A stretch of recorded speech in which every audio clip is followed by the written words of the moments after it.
विधान परिषदेत सकाळच्या सत्रात पुरवणी मागण्यांवर चर्चा सुरू।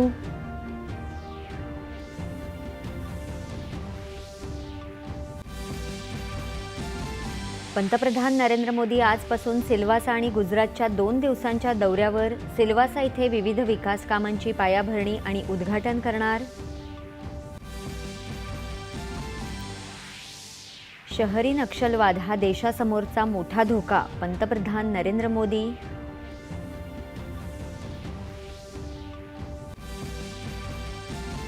केंद्रीय औद्योगिक सुरक्षा दलानं राष्ट्रीय सुरक्षेत सर्वोच्च मानदंड तयार केल्याचे केंद्रीय गृहमंत्री अमित शहा यांचे प्रशंसोद्गार। येत्या 5 वर्षात भारत सेमीकंडक्टर, एआय आणि दूरसंवाद क्षेत्रात जगातल्या 5 प्रमुख देशांमध्ये स्थान मिळवेल, अश्विनी वैष्णव यांनी व्यक्त केला विश्वास।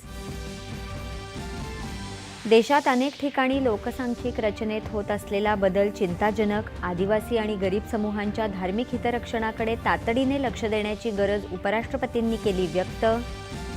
आणि 2024-25 या आर्थिक वर्षातल्या पहिल्या 9 महिन्यात राज्यात विक्रमी गुंतवणूक, गेल्या 10 वर्षांमध्ये कोणत्याही एका वर्षात आलेल्या परकीय गुंतवणुकीपेक्षा सर्वाधिक गुंतवणूक।